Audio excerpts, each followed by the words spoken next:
आप सबका आभारी हूँ आपकी मौजूदगी के लिए और आपकी प्रार्थनाओं के लिए, जो आप लगातार इन प्रार्थना सभाओं के लिए करते हैं, एक दूसरे के लिए करते हैं, मेरे लिए करते हैं। और परमेश्वर के शुक्रगुजार हैं कि हमें ऐसा एक धार्मिक परिवार परमेश्वर ने हमें दिया है कि एक परिवार समान हम एक दूसरे के साथ समय बिताकर परमेश्वर के साथ आगे बढ़ने वाले बन पाए। आइए अपने सरों को झुकाएंगे आज के बाइबल के अध्ययन के लिए और इसी के साथ शुरुआत करेंगे। आइए प्रार्थना करें। प्यारे परमेश्वर, एक बार फिर प्रभु हम शुक्रगुजार हैं इस बहुत ही खास, बहुत ही महत्वपूर्ण और बहुत ही एक लाभदायक मौका जो आपने हमें दिया है कि प्रभु हम एक बार फिर आपकी हजूरी में आए, आपकी पवित्रता को स्वीकारें और आपके दिखाए हुए नक्शे कदमों पर चलते हुए आपको इस जगत के सामने महिमा देने वाले बन सके। धन्यवाद है प्रभु अपने अजीजों के लिए जिनके घर परिवारों में आप आत्मिक उन्नति प्रदान कर रहे हैं, जो मुश्किलों से गुजर रहे हैं, जो दिक्कतें, कठिनाइयां, परेशानियां हैं, जिन पर आप अपने लोगों को विजय प्राप्त करवा रहे हैं। प्रभु इन सारी आशीषों के लिए हम आपके धन्यवादी हैं प्रभु। विनती है प्रभु कि हम लगातार एक हलीमियत की रूह के साथ आपके साथ चलने वाले बन पाए, कि हम लगातार अपना मन आप पर लगाकर आपके साथ आगे बढ़ते हुए आपको सारी महिमा देते हुए आप ही के नाम की बढ़ाई करने वाले बन सके। धन्यवाद हूं प्रभु अपने अजीजों के लिए जिनका साथ लगातार मेरे साथ बरकरार है, जो दिन प्रतिदिन प्रार्थनाएं करते हैं प्रभु जी और एक दूसरे की हौसला अफजाई करते हैं। विनती करता हूं प्रभु कि आप इन प्रत्येक को अपनी आशीषों से माला माल करते चले जाएं। विनती है प्यारे प्रभु कि जिस प्रकार आप हमारी अगुवाई करते आए हैं, आज की इस बाइबल के अध्ययन में भी आप हमारी अगुवाई करें कृपया करके प्रभु। हमें आपकी जरूरत है प्रभु, हम आपके बगैर कुछ भी नहीं। विनती करते हैं कि उस हलीमियत की रूह का एहसास करते हुए हम प्रभु जी आपके साथ अपना पूरा जीवन एक आत्मसमर्पण करके आपके साथ लगातार आगे बढ़ते चलते हुए पाए जाएं। विनती है प्यारे प्रभु की एक बार फिर आप हमें प्रार्थना के इस विज्ञान की गहरी बातों से रूबरू कराएं, ताकि हम प्रभु सिर्फ बातें करने वाले लोग नहीं, प्रार्थना करने वाले भी लोग बने। ऐसे प्रार्थक बने जो अपने प्रभु परमेश्वर के साथ लगातार और सदा के लिए जुड़ चुके हैं। शुक्रगुजार हैं प्रभु इन आशीषों के लिए। आपकी पवित्र आत्मा की अगुवाई की विनती करते हैं प्रभु, और आपके नाम की सदा प्रशंसा हमारे लम्हों पर और हमारी जीवन शैली से पाई जाए। ये सब कुछ प्रभु विश्वास और धन्यवादी समेत हम आपके प्यारे बेटे प्रभु यीशु के नाम से मांगते हैं, आमीन आमीन। आप सबका एक बार फिर स्वागत है और परमेश्वर के खास तौर से शुक्रगुजार हैं। आपकी कुछ कलीसियों में शायद आप ये बीते 10 दिनों में प्रार्थना की वो 10 दिन की सभा शायद आपकी कलीसियाओं में भी रखी गई होगी। आप उसमें से गुजर कर आए होंगे 3 स्वर्गदूतों का संदेश और उनके उस गहरे अध्ययन पर परमेश्वर ने हमें बहुत गहरी और बहुत अहम बातें सिखाई हैं और परमेश्वर के बहुत ज्यादा शुक्रगुजार हैं उस अनुभव के लिए भी।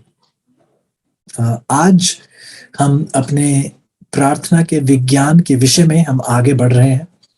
प्रभु हमें बहुत ही अहम बातें और बहुत ही आशीषित बातें जो है हमारे सामने रख रहे हैं और उम्मीद करता हूं कि आप इन बातों पर लगातार अमल करते चले जा रहे हैं। प्रार्थना के विषय में हम वो 7 महत्वपूर्ण बातों की ओर अपना ध्यान लेकर जा रहे हैं। हमने इसमें से 5वीं पड़ाव तक हम पहुंचे। आज भी हम 5वें पड़ाव के विषय में ही और ज्यादा बात करेंगे। आइए थोड़ा रिव्यू कर लेते हैं, ताकि जो शायद हमारे साथ पहली बार जुड़े हों या आपने पहले नोट्स में ना लिखा हो तो आप एक बार फिर आपको मौका मिल सके। ये 7 बहुत अहम चीजें हमने देखा कि हमारे प्रार्थना का भाग होनी चाहिए। ये 7 जो अनुभव हैं ये हमारे प्रार्थना के जीवन में हमारे साथ जुड़ने चाहिए। सबसे पहली अहम बात ये थी कि प्रार्थना के लिए एक जगह तय की जानी चाहिए और उस तय जो जगह हमने निर्धारित की है उस जगह पर हम परमेश्वर के साथ समय बिताएं। इसका मतलब ये नहीं कि आप कहीं और नहीं प्रार्थना कर सकते, लेकिन एक निर्धारित जगह हो, एक जगह जो हमने रखी हो जहां पर हम बार बार परमेश्वर के समीप आए। तो एक जगह ऐसी हो, एक समय ऐसा हो जो हमने तय किया हो। तो एक जगह तय की गई हो, पहली बात। दूसरी बहुत अहम बात, एक समय जो हम तय करें, जब हम परमेश्वर के पास आए। तीसरी बात, हमने बहुत अहम बात देखी कि जब हम परमेश्वर से प्रार्थना में जुड़े, तो ऊंची आवाज में, इतने चिल्लाकर नहीं, लेकिन एक ऐसी आवाज में जो सुनाई दे सके, ऐसी आवाज में प्रार्थना करें, जिसका हमारे जहन पर भी बहुत असर पड़ता है। जब हम उन शब्दों को अपने लबों से निकलकर कानों से सुनते हैं, उसका हमारे जहन पर भी बहुत प्रभाव पड़ता है। यदि हम और ध्यान से प्रार्थना करना चाहते हैं, तो हमारे ध्यान को बँटने से भी ये अनुभव हमें बचाता है। तो ये तीसरा बहुत अहम भाग था। चौथी बहुत अहम बात जो हमने पढ़ी, वह ये थी कि हम ऊंची आवाज में करें, ये तीसरी बात। चौथी बात हमने पढ़ी कि हम बहुत ध्यान से सुने, हम अपने कानों को लगाएं और सुने कि परमेश्वर हमसे क्या बात करना चाहते हैं। कई बार हम प्रार्थना तो करते हैं, अपनी बात रखकर भाग जाते हैं। कभी समय नहीं निकालते कि परमेश्वर की आवाज भी हम सुने, कि परमेश्वर प्रभु हमसे अपने वचन के द्वारा क्या कहना चाह रहे हैं। किसी आयत पर अपना ध्यान लगाते हुए मनन करें कि प्रभु हमें इस आयत से क्या सिखाना चाहते हैं। हम अपने कदम थाम कर प्रभु की आवाज सुनने के लिए रुकते नहीं हैं। तो चौथी बहुत अहम बात कि जब आप प्रार्थना करें, तो आप परमेश्वर की आवाज सुनने के लिए भी आप अपने कदमों को थामें और उसकी आवाज सुनें। पांचवा पड़ाव जिस पर हमने कदम रखा है, जिस पर आज भी हम चर्चा करेंगे, वो ये कि जब हम प्रार्थना में जुड़े, एक जगह ही निर्धारित ना हो, एक समय ही तय ना हो, ऊंची आवाज में ही ना हो, बल्कि सुने भी, और उसी के साथ साथ जब हम प्रार्थना करें, तो आइए हम परमेश्वर के वायदों से वाकिफ हों, परमेश्वर के वायदों से रूबरू हों, ताकि हम प्रार्थना में इन वायदों को अपने प्रार्थनाओं का विषय बनाएं। परमेश्वर के वायदों को परमेश्वर के सामने रखना सीखें, क्योंकि ये उसके वायदे हैं, और हम उसी के वायदे जो उसको पेश करते हैं, तो उसके वायदे एक आश्वासन के साथ हमें दिए जाते हैं कि यदि प्रभु ने ये वायदा दिया है, तो प्रभु जो वायदे करता है, वो वायदे निभाने के भी योग्य है। बहुत ही अहम ये विषय है। हमने पहले यूहन्ना की 5 की 14 और 15 से पढ़ा कि हमारा हियाव इस बात पर है, हमारा हियाव इस बात पर है कि जो हमारी प्रार्थनाओं को सुन रहा है, कि वो अपनी मर्जी के मुताबिक, अपनी इच्छा के अनुसार वह सब कुछ देगा जिसकी हमने मांग की है, जो उसकी इच्छा के अनुसार है। ये पहले यूहन्ना की 5 की 14 और 15, ये भी हम साथ जो है पढ़ चुके हैं।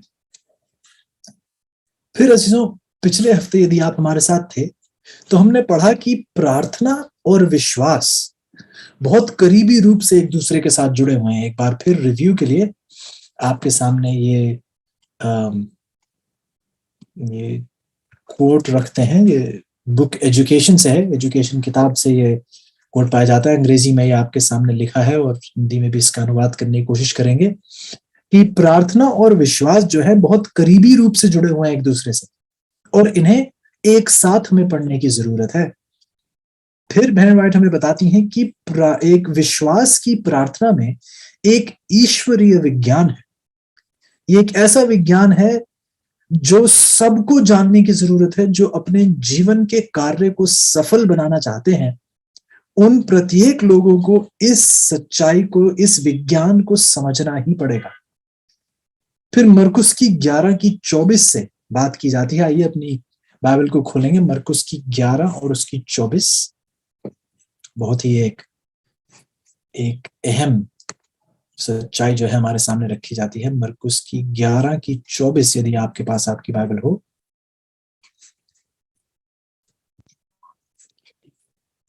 नहीं, मैं मरकुस की किताब, उसका 11 अध्याय और उसकी 24 आयत हम देख रहे हैं। मरकुस की 11 की 24 बाइबल कुछ इस प्रकार कहती है, इसलिए मैं तुमसे कहता हूं कि जो कुछ तुम प्रार्थना करके मांगो, तो प्रतीति कर लो कि तुम्हें मिल गया और तुम्हारे लिए हो जाएगा। तो प्रभु के अपने ये शब्द हैं कि प्रभु कहते हैं कि जब आप प्रार्थना करके कुछ मांगे, तो प्रतीति कर लो कि वह तुम्हें मिल गया है और तुम्हारे लिए वह हो जाएगा। तो पहली बात तो देखिए कि हमारा हियाव परमेश्वर पर है कि जो हम उसकी इच्छा के अनुसार मांगेंगे, वह सुनता है। फिर हमें यह भी बताया जाता है कि जब हम उसकी मर्जी के मुताबिक मांगते हैं, जब हम उसकी इच्छा के अनुसार मांगते हैं, तो हम अपनी मर्जी नहीं पूरी करवा रहे हैं, हम परमेश्वर की मर्जी की ही मांग कर रहे हैं। हमने बीते कलों में प्रार्थना के विषय में ये बात भी पढ़ी है, ये सच्चाई भी पढ़ी है कि प्रार्थना का मकसद अपनी मर्जी मनवाना नहीं है। प्रार्थना का मकसद जो मैं चाहता हूं वही हो करवाना नहीं है। प्रार्थना प्रभु की मर्जी हमारे जीवन में पूरी हो, इस बात की प्रार्थना एक जो है एक जरिया है ताकि हम परमेश्वर की मर्जी को जान पाए, पहचान पाए और उसकी एक एक विनती कर पाए अपने जीवन के लिए। तो प्रभु कहते हैं हमें कि हम वो मांगे जो उसकी इच्छा के अनुसार है।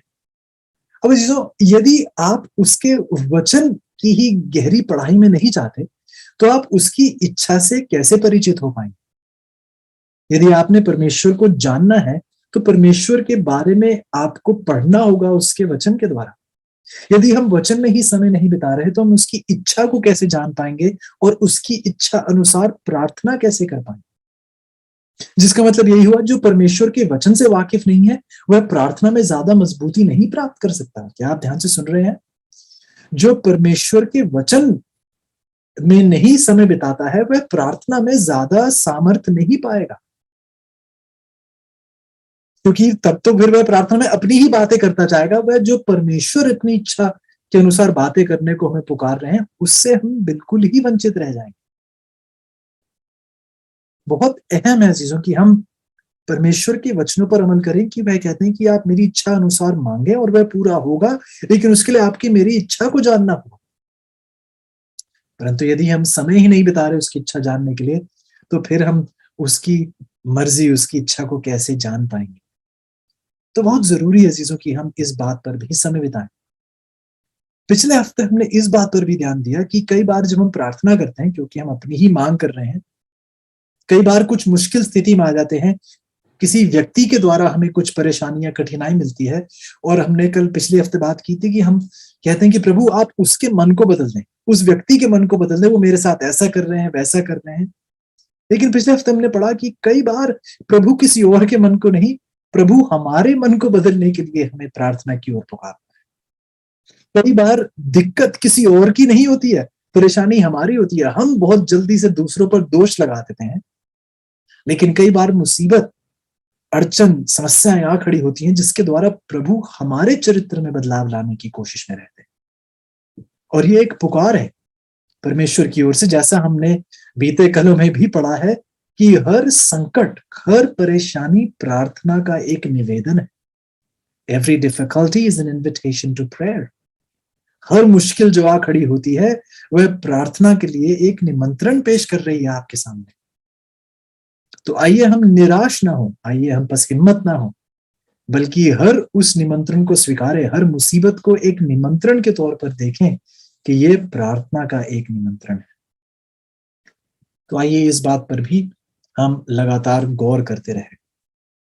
अब आइए इस प्रार्थना के ही विषय में, और बल्कि इस 5वें पड़ाव पर जो प्रभु की वायदों को उसके सामने रखना है, इसके विषय में और आगे बढ़ते हुए हम देखते हैं कि जो व्यक्ति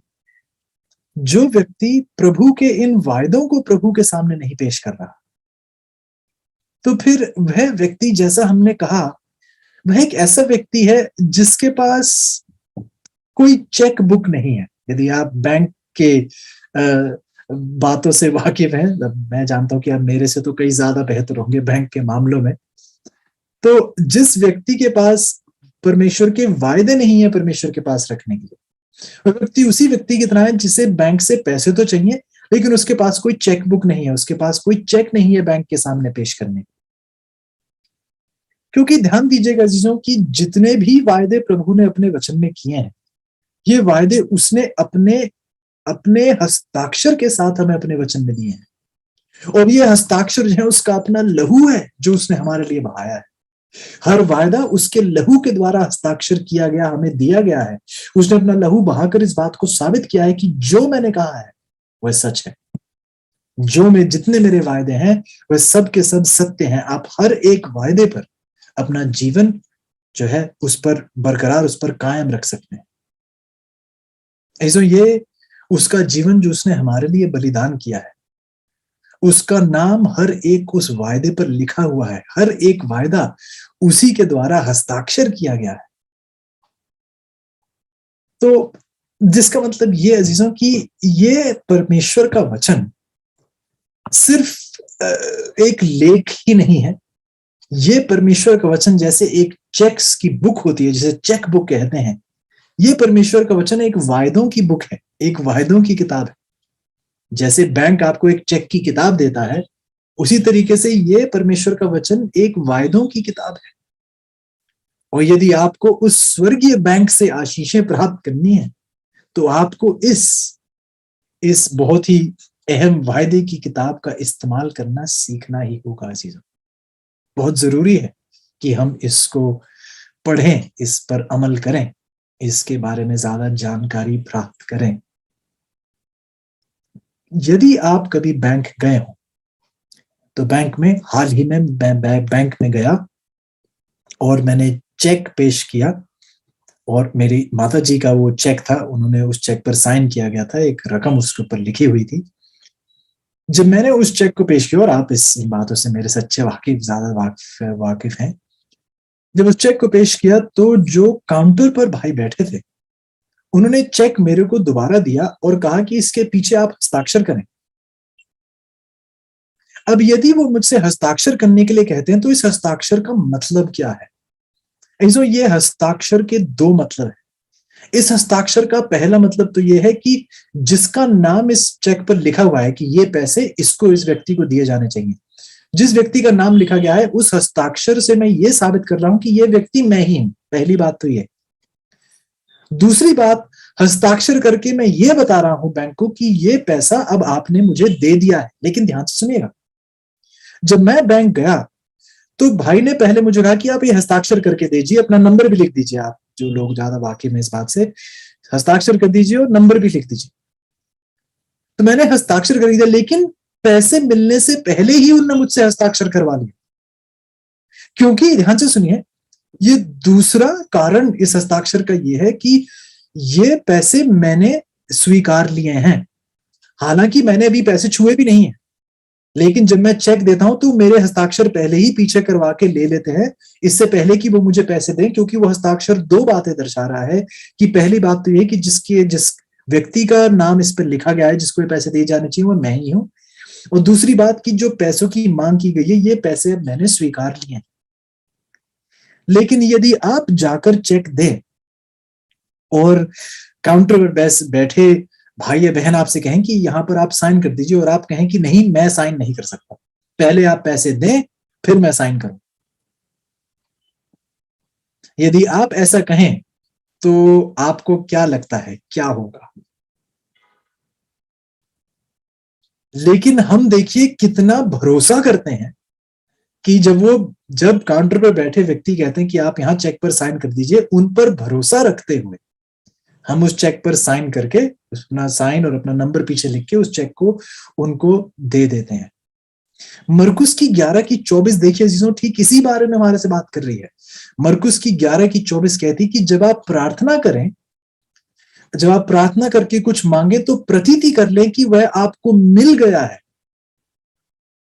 जब आप प्रार्थना करते हैं और प्रार्थना में जब आप कुछ मांग करते हैं, तो आपकी प्रार्थना एक, जब आप उसे प्रतीति करके शुक्रगुजारी पेश करते हैं परमेश्वर के सामने, तो आप उस चेक पर जैसे हस्ताक्षर किया जाता है पीछे, उस हस्ताक्षर को दे रहे हैं। शुक्रगुजारी उस हस्ताक्षर की तरह है जो ये कहती है कि प्रभु, मैंने अभी छुआ तो नहीं है उस आशीष को, लेकिन मुझे विश्वास है कि क्योंकि आपने मुझे ये वायदा दिया है, और आपका वायदा जब मैं आपको पेश करता हूं तो ये मेरा भरोसा है।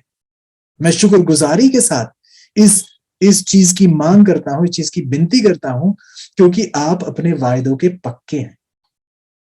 इससे पहले कि मैं उस आशीष का एहसास भी कर पाऊं, इससे पहले कि मुझे वो आशीष मुझे स्वीकार भी हो, उससे पहले ही मैं शुक्रगुजारी का हस्ताक्षर परमेश्वर को देता हूं उस वायदे के चेक पर, ये बोलते हुए कि प्रभु, आपने वायदा दिया है तो आप अपने वायदे बिल्कुल पूरा करेंगे। लेकिन देखिए जीजू, कितनी दुख की बात है। हम कहते हैं कि नहीं, मैं शुक्रगुजारी तभी दूंगा। इसलिए कई बार शुक्रगुजारी की प्रार्थना कब दी जाती है? जब कोई बड़ा कार्य जिसके बारे में प्रार्थना कर रहा होता है, जब पूरा हो जाता है, तब शुक्रगुजारी की प्रार्थना की जाती है। जब मांग की जा रही होती है, जब कोई प्रेयर रिक्वेस्ट दी जा रही होती है, तो उस प्रेयर रिक्वेस्ट के साथ शुक्रगुजारी क्यों नहीं दी जाती? क्योंकि ये प्रभु यीशु के अपने शब्द हैं। कहते हैं जब आप प्रार्थना करके कुछ मांगे तो प्रतीति कर लें कि वह आपको मिल गया है और वह आपको दिया जाएगा। तो हमारी प्रार्थनाएं शुक्रगुजारी के हस्ताक्षर के साथ क्यों नहीं दी जाती? कितने अफसोस की बात है जीजो, कितनी शर्मिंदगी की बात है कि हमें बैंक पर ज्यादा भरोसा है लेकिन परमेश्वर पर नहीं। हमें उस व्यक्ति जो काउंटर पर बैठा है उस पर हमें ज्यादा भरोसा है कि मैं हस्ताक्षर करके दे रहा हूं और मुझे पैसे अभी दे देगा, वो मुझसे चुराएगा नहीं। हमें उस व्यक्ति पर ज्यादा भरोसा है, लेकिन हम प्रार्थना में शुक्रगुजारी के साथ अपनी विनती पेश करने के लिए तैयार नहीं, क्योंकि हमें भरोसा ही नहीं है कि हमने जो मांगा है वो पूरा होगा भी है। अब यदि आप अपनी मन घड़ंत रूप से कुछ मांग रहे हो तो बिल्कुल आपका शक और आपका ये संकोच बिल्कुल जो है जायज है। लेकिन जिस व्यक्ति ने प्रभु के वचन सीख लिए हैं, प्रभु के वायदे सीख लिए हैं और उसके वायदे उसको पेश कर रहा है, उसे संकोच के उसके जीवन में कोई जगह ही नहीं, क्योंकि उसने ये सीख लिया है कि परमेश्वर का ये वायदा है और यदि परमेश्वर ने वायदा दिया है तो वह अपना वायदा निभाने के योग्य है। जब आप प्रार्थना करें तो विश्वास करें, भरोसा करें कि वह आपको मिल गया है और वह आपको दिया जाएगा। देखिए अजीजों, प्रभु यीशु के अपने शब्द हैं कि आप प्रार्थना विश्वास के साथ करें। आपकी प्रार्थनाएं विश्वास की प्रार्थनाएं हैं, और जैसे बहन व्हाइट कहती है कि विश्वास की प्रार्थना एक ईश्वरीय विज्ञान है, और यदि हमें अपने जीवन के कार्य को सफल बनाना है तो हमें इस प्रार्थना के विज्ञान को सीखना ही होगी। और जब प्रार्थना करें तो विश्वास के साथ करें कि जो मांगा गया है वो प्रभु हमें देने के बिल्कुल योग्य है, बिल्कुल योग्य है। तो आइए अजीजों, हम उस शुक्रगुजारी के हस्ताक्षर को अपनी प्रार्थना में ना भूलें। पांचवा पड़ाव पर यह है कि वायदों को पेश करें, लेकिन वायदों को शुक्रगुजारी के साथ पेश करें। आप चेक तो दे रहे हैं, लेकिन चेक पर अपना हस्ताक्षर भी तो दें, ताकि ये साबित करें, ये परमेश्वर को इस बात का सबूत दे कि प्रभु, हम इस बात का विश्वास करते हैं कि जो वायदा आपने दिया है वो वायदा आप हमारे जीवन में पूरा कर रहे हैं। वो सच्चाई है चीजों की, जब जरूरत पड़ेगी, जब उस आशीष की जरूरत पड़ेगी तो प्रभु समय अनुसार, अपनी इच्छा अनुसार, उस निर्धारित समय पर, जो समय वो ठीक समझते हैं, वो समय नहीं जो आप ठीक समझते हैं। कई बार हम प्रभु से निराश होते हैं क्योंकि हमारे समय के मुताबिक परमेश्वर ने कुछ कार्य नहीं किया। जीवन आपके समय के लिए नहीं है, हमारा जीवन परमेश्वर के समय के मुताबिक चलना चाहिए। एक अंग्रेजी के बहुत पुराने गीतकार हैं जो उनके गीत के बोल कुछ इस प्रकार हैं कि प्रभु तब चाहे ना आए जब आप चाहें कि वो आए, प्रभु तब चाहे ना आए जब आप चाहें कि वो आए, लेकिन वह कभी भी देरी से नहीं आते। प्रभु तब शायद ना आए जब आप चाहें कि वो आए, लेकिन देरी से प्रभु कभी भी नहीं आते। He may not come when you want him to come, but he's always there on time. कि वह हमेशा समय पर ही आते हैं। वह तब चाहे ना आए जब आप मांग कर रहे हैं कि आप अभी के अभी आए, लेकिन वह हमेशा समय पर ही आते हैं, वह कभी देरी से नहीं आते हैं। आइए जीजो, हम इन बातों पर ध्यान दें। आइए हम इन बातों से दूर ना रहें। आइए हम ध्यान दें कि आपके हाथ में अजीजों एक वचन ही नहीं, आपके हाथ में एक चेक बुक है। क्या आप अपनी चेक बुक को ऐसी कहीं फेंक देते हैं? क्या आप अपनी चेक बुक को ऐसी कहीं छोड़ देते हैं? तो फिर बाइबल का भी आप ध्यान रखें, क्योंकि ये आपकी उस आम चेक बुक से कई ज्यादा बहुमूल्य है। यदि आपने इस पर ध्यान दिया तो ऐसा आत्मिक धन जैसा दुनिया की कोई चेकबुक या कोई बैंक आपको नहीं दे सकता, ऐसा आत्मिक धन, ऐसी आत्मिक उन्नति वह स्वर्गीय बैंक जो है आपको देने के लिए उत्सुक है। परमेश्वर की ये चाह है, ये उसकी एक योजना है अपने लोगों के प्रति, जो वह चाहते हैं कि उसके लोगों के जीवन में लगातार दिन प्रतिदिन उनके जीवन में जो है ये सच्चाई पूरी हो। आइए एक वाक्य पर और ध्यान देते हैं, ये भी बुक एजुकेशन से ही है। एक और बात बहन एनवाइट हमसे यहाँ कहती है, आइएगा मेरे साथ देखिएगा। बुक एजुकेशन पेज 257 एंड 258 बहन एनवाइट कहती हैं कि पापों की माफी के लिए, पवित्र आत्मा के लिए, प्रभु यीशु जैसे एक स्वभाव के लिए, बुद्धि और ताकत क्षमता के लिए, ताकि हम उसके कार्य को कर सकें, किसी भी ऐसे तोहफे के लिए, किसी भी ऐसे प्रतिफल के लिए जिसका उसने हमें वायदा दिया है, हमें मांगना चाहिए। वी में आस्क, हम मांग सकते हैं। और जब हम मांगे फिर हमें विश्वास करना है कि हमने स्वयं प्राप्त कर लिया है और उसको शुक्रगुजारी लौटाएं कि हमने उसे स्वीकार लिया है। अब ध्यान दीजिए चीजों, बहन भाई देखिए कैसी और चीजों को भी इसमें शामिल कर देती हैं। सिर्फ किसी चीज की मांग ही नहीं, बल्कि जब आप पापों की माफी की भी जब आप विनती करते हैं तो उस पापों की माफी के साथ शुक्रगुजारी की भी प्रार्थना रखें, क्योंकि ये परमेश्वर का वायदा है या नहीं है। आइएगा मेरे साथ पहले यूहन्ना की 1:9 में, क्या ये परमेश्वर का अपना वायदा है या नहीं।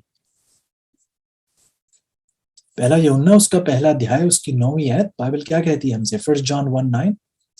पहला यूहन्ना उसका पहला अध्याय उसकी 9वीं आयत, 1 जॉन 1:9 बाइबल कहती है, यदि हम अपने पापों को मान लें तो वह हमारे पापों को क्षमा करने और हमें सब अधर्म से शुद्ध करने में विश्वास योग्य और धर्मी है। ध्यान से सुनिए, यदि हम अपने पापों को मान लें तो वह हमारे पापों को क्षमा करने और हमें सब अधर्म से शुद्ध करने में विश्वास योग्य और धर्मी है।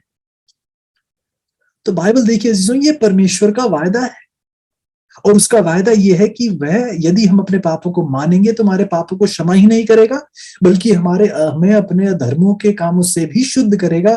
ऐसा करने के लिए विश्वास योग्य, हम भरोसा कर सकते हैं उस पर, हम भरोसा कर सकते हैं अजीजों उस पर। ये उसका वायदा है, ये उसका वायदा है। तो आइए जब हम प्रार्थना करते हैं अपने पापों की माफी के लिए, ध्यान से सुनिए, जब अपने पापों की माफी के लिए विनती करते हैं एक हलीमियत की रूह के साथ, तो आइए हम फिर संकोच ना करें। आइए हम अपनी भावनाओं पर निर्भर ना रहे। बहुत ध्यान से सुनिएगा मेरी इस बात को। बहुत से लोग अपना मसीही जीवन अपनी भावनाओं के मुताबिक जीते हैं, कि उन्हें कुछ भावुक जब तक वह अपने आप को भावुक होते हुए महसूस नहीं करते, तब तक वह विश्वास नहीं करते हैं कि परमेश्वर ने कुछ किया है। बहुत से लोग अपनी भावनाओं पर निर्भर रहते हुए अपना मसीही जीवन जीते हैं, वे विश्वास से नहीं जीते हैं। क्या आप ध्यान से सुन रहे हैं? क्योंकि बहुत से लोग अपने पापों की माफी की विनती तो करते हैं, लेकिन फिर कहते हैं कि मैंने माफी तो मांगी है, लेकिन महसूस नहीं हो रहा कि प्रभु ने मुझे माफ कर दिया है। आप अपनी भावना पर निर्भर हो रहे हैं कि मुझे ऐसा महसूस नहीं हो रहा है, जब मुझे ऐसा महसूस होगा तब मैं प्रसन्न होऊंगा। नहीं, बाइबल क्या कहती है कि वह हमें हमारे पापों को क्षमा करने और हमें हमारी अशुद्धि, हमारे अधर्म से शुद्ध करने में कैसा है, विश्वास योग्य है। ही इज फेथफुल, वफादार है वो अजीज, ये उसका वायदा है। तो जब हम अपने पापों की माफी की विनती करते हैं तो आइए हम शुक्रगुजारी भी पेश करें कि प्रभु आपको हम धन्यवाद ही देते हैं, क्योंकि आपने हमारे पापों को क्षमा किया है, क्योंकि आपने वायदा दिया है और आप विश्वास योग्य हैं। आप कह देते हैं और आप करते हैं। तो जब हम विनती करते हैं, आपने वायदा दिया है कि आप हमारे पापों को माफ करेंगे। ऐसे ये शैतान का जाल है कि वह हमें अपनी भावनाओं के मुताबिक चलाना चाहता है कि नहीं, आपको प्रभु ने नहीं माफ किया है। यदि आपने सच्चे दिल से पश्चाताप के साथ यदि आपने प्रभु से अपने पापों की माफी की विनती की है, तो अजीजों विश्वास कीजिए, भरोसा कीजिए कि आपने वो चेक जमा किया है, धन्यवादी का हस्ताक्षर आपने साथ दिया है, और जब आप ऐसा करते हैं तो उसका वायदा पक्का है, वह विश्वास योग्य है, वह आपके पापों को क्षमा, आपको पापों की क्षमा आपको प्रदान करता है। जब आप पवित्र आत्मा की मांग करते हैं, बहन एलवाइट कुछ इन बातों का जिक्र करनी है कि जब आप पवित्र आत्मा की प्रार्थना करते हैं तो देखिए लूका की 11 में प्रभु क्या कहते हैं।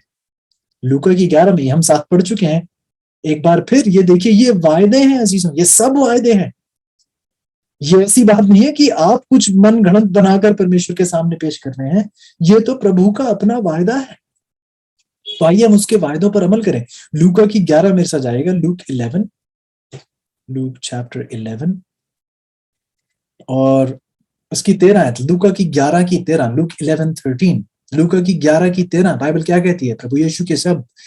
सो जब तुम बुरे होकर अपने लड़के बालों को अच्छी वस्तुएं देना जानते हो, तो स्वर्गीय पिता अपने मांगने वालों को पवित्र आत्मा क्यों ना देगा। प्रभु यीशु के अपने शब्द, उनका वायदा। ये देखिए एक और चेक आपके सामने रखा गया है, उनके वायदे का चेक आपके सामने रखा गया है कि अपने मांगने वालों को प्रभु अपनी पवित्र आत्मा क्यों ना देगा। यदि आप विश्वास के साथ, धन्यवादी के हस्ताक्षर के साथ पवित्र आत्मा की विनती करते हैं अपने जीवन में, तो प्रभु का यह आश्वासन है, ये उनका वायदा है कि वह अपने मांगने वालों को अपना पवित्र आत्मा बिल्कुल देगा, बहुतायत से देगा। तो देखिए जब आप पवित्र आत्मा की भी विनती करते हैं तो पहली बात तो ये कि अजीजों, ये आप बैठे बैठे मैं ये नहीं कर सकते हैं, दावा नहीं कर सकते हैं मुझे पवित्र आत्मा स्वीकार होगी, नहीं। प्रभु यीशु का आदेश है कि जो मेरे मांगने वाले हैं, जो मांग करते हैं पवित्र आत्मा की, उन्हें पवित्र आत्मा वह क्यों ना देगा। और यदि उसका वायदा है तो आइए, आप हस्ताक्षर कहाँ है आपके, आपने चेक तो दे दिया, कहा कि ये मेरे नाम पे लिखा गया है ये चेक, लेकिन आपके हस्ताक्षर कहाँ है साबित करने के लिए कि आपने ये स्वीकार लिया है। आइए धन्यवादी का हस्ताक्षर भी इस वायदे के चेक के साथ आप पेश करें उस स्वर्गीय बैंक में, उस प्रार्थना के माध्यम के द्वारा, ये बताते हुए परमेश्वर को कि प्रभु हमें इस बात का विश्वास है कि हमने पवित्र आत्मा की विनती की है और आपने वायदा दिया है कि आप पवित्र आत्मा मांगने वालों को पवित्र आत्मा बिल्कुल देंगे। ये परमेश्वर के ये वायदे हैं और परमेश्वर नहीं चाहते कि हम इन वायदों को लेकर किसी भी शक या संकोच में जी। दूसरी बात देखिए बहन वाइट आगे क्या कहती है, और बहुत महत्वपूर्ण बात यहाँ एक वो कहती है। पहली बात उन्होंने कहा, यदि आप पापों की माफी की विनती करते हैं, यदि आप पवित्र आत्मा के लिए विनती करते हैं। आगे वह कहती है, यदि आप एक ईश्वर प्रभु यीशु जैसे स्वभाव के लिए भी यदि आप प्रार्थना करते हैं तो विश्वास करके मांगिए, धन्यवादी पेश कीजिए, उसके लिए मिलने से पहले ही विश्वास कीजिए, धन्यवादी पेश कीजिए कि आपको मिल गया और आपको मिलेगा। अब आइए उस ईश्वरीय स्वभाव के लिए, प्रभु यीशु जैसे स्वभाव के लिए, प्रभु यीशु जैसे बनने के लिए क्या हमें कोई वायदा दिया गया है? बिल्कुल दिया गया है। दूसरे कुरिन्थियों की 5:17 देखिएगा मेरे साथ, दूसरे कुरिन्थियों की 5:17, दूसरे कुरिन्थियों की 5:17 आइएगा मेरे साथ, बाइबल में एक बार फिर देखेंगे। दूसरे कुरिन्थियों की किताब, उसका 5वां अध्याय, उसकी 17 आयत, 2 Corinthians 5:17। दूसरे कुरिन्थियों की 5:17 कहती है, सो यदि कोई मसीह में है तो वह नई सृष्टि है, पुरानी बातें बीत गई हैं, देखो वह सब नई हो गई। देखिए बाइबल खुद ही कहती कि यदि आप मसीह में हैं, यदि आपने अपने जीवन को उसमें समर्पित कर दिया है, तो आप एक नई सृष्टि हो चुके हैं, आप उसके द्वारा एक नए सिरे से रचे गए हैं। ये तो प्रभु का वायदा है कि आप उसमें हो सकते हैं, ये बात मुमकिन हो, जब आप उसमें होंगे तो आप एक नई सृष्टि बन जाएंगे। ये बात आप विश्वास के साथ धन्यवादी समेत परमेश्वर के सामने पेश कर सकते हैं। दूसरे कुरिन्थियों की 6:16 ये उसका वायदा है। प्रभु यीशु आप में जीना चाहते हैं, आप में अपने चरित्र का जो आशीष जो है वो आपको देना चाहते हैं, ये उसका वायदा है। दूसरे कुरिन्थियों की 6:16, दूसरे कुरिन्थियों की 6:16, 2 Corinthians 6:16, इस वायदे को भी हम पढ़ चुके हैं। 2 Corinthians 6:16, दूसरे करंथियों की 6:16 बाइबल कहती है, और मूर्तों के साथ परमेश्वर के मंदिर का क्या संबंध, क्योंकि हम तो जीवते परमेश्वर का मंदिर हैं। जैसा परमेश्वर ने कहा कि मैं उनमें बसूंगा और उनमें चला फिरा करूंगा और मैं उनका परमेश्वर हूंगा और वह मेरे लोग होंगे। तो देखिए, ये तो परमेश्वर का वायदा है कि मैं उनमें बसूंगा। परमेश्वर आप में बसना चाहते हैं अजीजों। परमेश्वर आप में, आपके साथ नहीं, आप में चलना चाहते हैं। परमेश्वर आपके साथ बसना नहीं चाहते, आप में बसना चाहते हैं। यदि ये उनका वायदा है, यदि परमेश्वर आप में बसेंगे तो परमेश्वर जैसा स्वभाव, क्राइस्ट लाइक टेम्पर, प्रभु जैसा स्वभाव आप में भी होगा। लेकिन इसके लिए क्या करना है? आपको विनती करनी होगी। यदि आप मांगेंगे, ये वायदा देने वाले के सामने पेश करेंगे, धन्यवादी का हस्ताक्षर आपके इस विनती के साथ पेश किया जाएगा। तो जैसा बाइबल कहती है, परमेश्वर का ये वायदा है। जब आप प्रार्थना में कुछ मांगे तो प्रतीति करें कि वह आपको मिल चुका है और वह आपको दिया जाएगा। आगे बहन वाइट कहती हैं कि यदि आप बुद्धि और सामर्थ्य के लिए प्रार्थना करते हैं जो आपको उसके काम में लगानी है, उसके लिए भी आप विश्वास करें। याकूब की किताब में बहुत स्पष्ट शब्दों में परमेश्वर खुद हमें बताते हैं। याकूब की किताब देखिए, उसका पहला अध्याय, उसकी 5वीं आयत। याकूब की किताब पहला अध्याय 5वीं आयत। याकूब की किताब, जेम्स चैप्टर 1 वर्स 5, जेम्स 1:5, याकूब पहला अध्याय 5वीं आयत।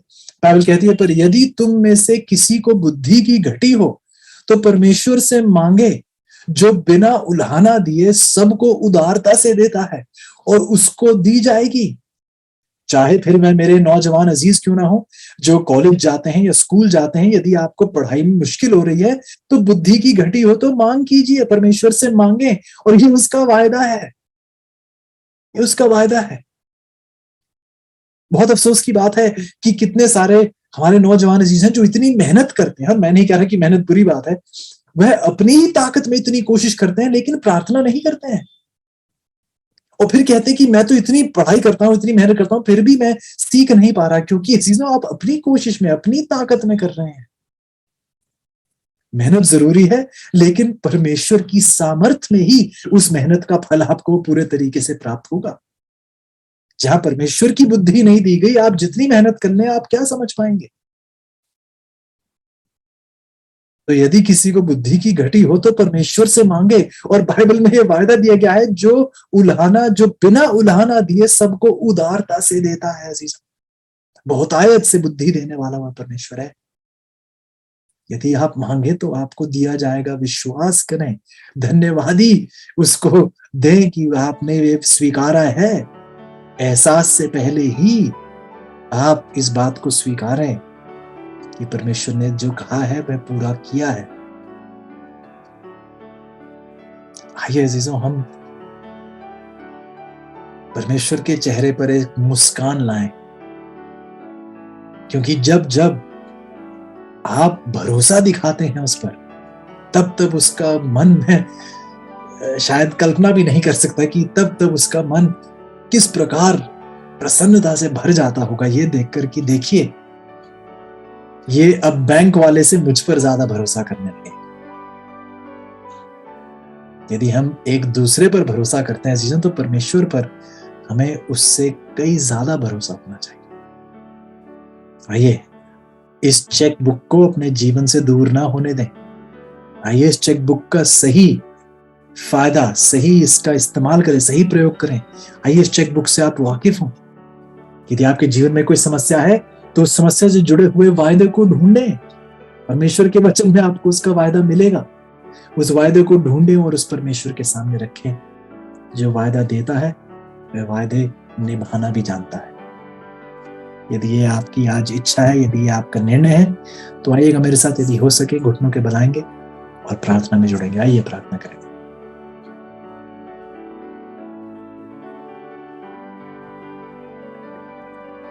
परमेश्वर, एक बार फिर धन्यवादी हैं प्रभु इस बहुत ही महान स्वर्गीय आशीषित मौके के लिए। प्रभु, शायद हमें ये बातें आम लगे, हमें शायद ये बातें कुछ ज्यादा अहमियत की ना लगे, लेकिन प्रभु यदि हम अपनी आंखें खोलें तो चारों ओर हम ये देख सकते हैं कि अंत अब बहुत करीब है। अब ज्यादा समय हमारे पास नहीं बचा है प्रभु, और ये आशीषित लम्हे आप हमें दे रहे हैं जहां पर आप हमें इस प्रार्थना के विज्ञान से जुड़ना सिखा रहे हैं, क्योंकि बहुत जल्द प्रभु हमें ऐसी प्रार्थनाएं करने का मौका नहीं दिया जाएगा, ऐसी आजादी हमारे पास नहीं होगी। ये धार्मिक आजादी हमसे बहुत जल्दी छीन ली जाएगी प्रभु। बहुत जल्द हम दूर दराज अपने अजीजों के साथ इस प्रकार नहीं जुड़ पाएंगे। बहुत जल्द इंटरनेट के माध्यम, चाहे यूट्यूब हो या जूम हो, बहुत जल्द हमें ऐसे करने की आजादी नहीं दी जाएगी, ऐसी अनुमति नहीं मिलेगी। तो विनती है प्यारे प्रभु की हम इन लम्हों को जाया ना होने दें। विनती है प्रभु की जो हम सीख रहे हैं उन पर हम अमल करने वाले बने। इन आशीषों को अपनी प्रार्थना के अनुभव में जोड़ें कि जहां कहीं भी हो प्रभु हम आपके नाम को ऊंचा उठाने वाले बन सके। धन्यवाद हैं प्रभु, क्योंकि आपका हर दिया हुआ वायदा आप पूरा करते हैं। आप झूठे नहीं हैं प्रभु, जैसा आप कहते हैं वैसा करने के आप योग्य हैं। विनती है प्यारे प्रभु मेरे प्रत्येक अजीजों के लिए कि आप लगातार इनको अपनी आशीषों से माला माल करें, इनको पवित्र आत्मा से परिपूर्ण करें कृपया करके प्रभु, क्योंकि ये सब आपके वायदे हैं और जो आप कहते हैं प्रभु आप करके दिखाते हैं। धन्यवाद हैं प्रभु कि आप विश्वास योग्य हैं, कि चाहे हमें दुनिया त्याग दे, हमें इस बात का भरोसा दिया गया है प्रभु कि आप अपने लोगों को नहीं त्यागते। तो आइए प्रभु हम अपनी इस विनती को अपनी शुक्रगुजारी के हस्ताक्षर के साथ आपके सामने रखते हैं, क्योंकि प्रभु हम जानते हैं जिस सामर्थ, जिस सुकून, जिस विश्वास की प्रार्थना हम करते हैं, आपने वायदा दिया है कि आप वह देने के योग्य हैं। तो फिर प्रभु आपका नाम सदा से सदा तक ऊंचा उठाया जाए। मेरे अजीजों के साथ होइएगा, इस आने वाले हफ्ते में इनकी हौसला अफजाई कीजिएगा, मार्गदर्शन कीजिएगा इनका, और इन्हें हिम्मत ताकत दीजिएगा प्रभु जी, ताकि ये सदा आपके साथ ही बढ़ते चले जाए। ये सारी आशीषें प्रभु जी हम विश्वास और धन्यवादी समेत प्रभु यीशु के नाम से मांगते हैं, आमीन।